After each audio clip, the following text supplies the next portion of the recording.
Hey everyone, this is Cardfight bringing you another standard match. Today we once again have another match with myself playing Maelstrom, and on the right of course, and on the left we do have me going up against Gandeeva.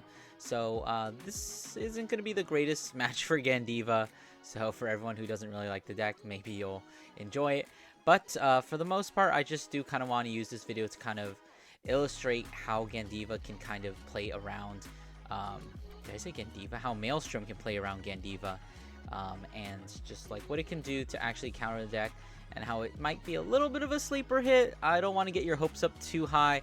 The deck does have a pretty high skill ceiling, so you know, maybe if you want to try it, you can totally do that. But I guess let's get into the match. Anyways, we do see me doing a little bit of rush here, calling out the wheel assault, smacking into the Vanguard, getting that 2 damage, actually damaging 2 of those grade 3s, which is actually going to be pretty good. My opponent is just going to be riding for free into that grade 2, since I only called 1 rear guard. They are going to be calling that other grade 1, which I always forget what it does because it rarely I rarely see it that often. Anyways, they're going to be calling it behind the Vanguard, so that's kind of guarantee that they're going to hit. Unfortunately for me, they do actually hit into a critical trigger, so I am also going to be pushed to 2.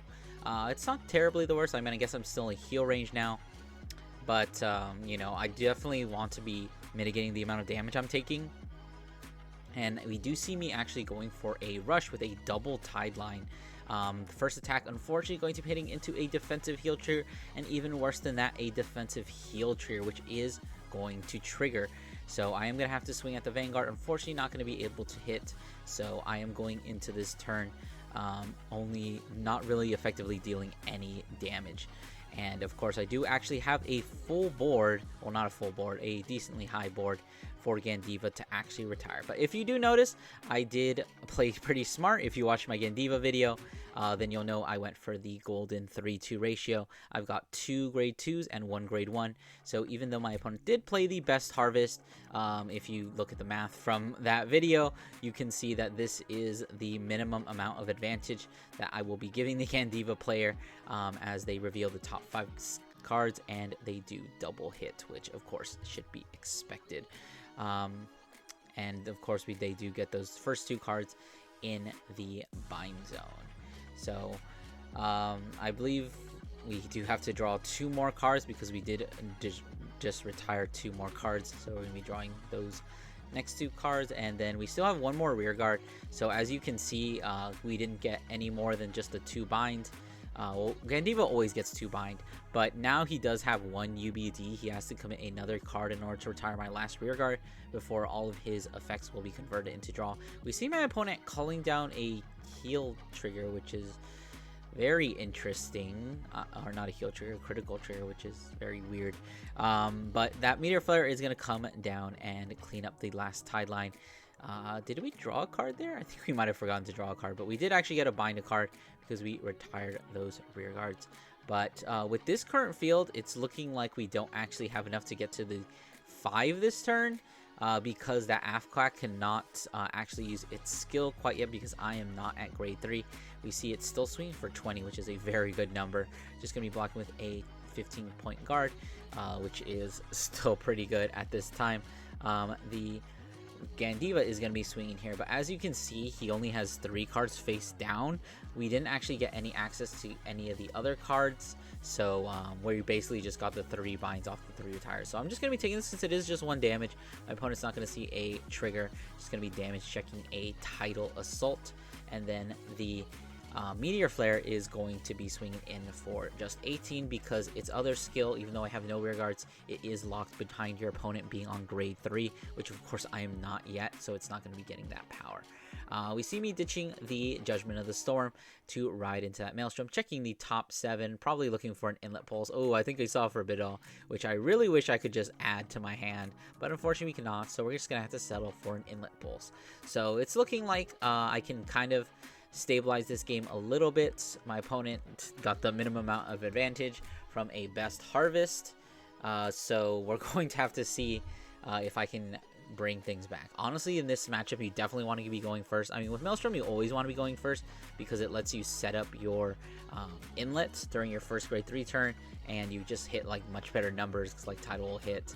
But I am going to be playing that Judgment of the Storm and calling out the inlet that I pitched for Ride Deck earlier.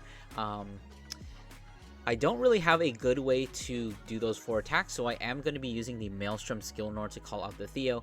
Theo is going to be swinging in, using the Counterblast 1, and unfortunately hitting into another defensive trigger, but it's not the worst. My opponent has some rear guards, and I will be gladly attacking into them as we see the inlet taking out the Meteor Flare, so that's one less strong attacker I have to worry about, and the Theo going into the Alphac, but of course it's going to be guarded, which I totally do not mind, because that means it's another 15k shield out, and of course I can just use Maelstrom to retire it anyway.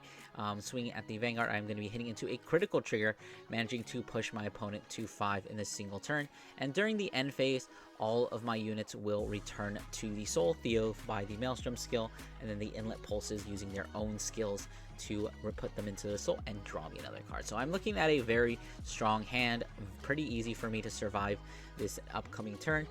The one downside to doing this play is that I have just basically given him a UBD of 0, meaning that this grade 3 that's coming on down, that is going to Soul Blast, bind the grade 1, is going to be turned into a bind 1, draw 1.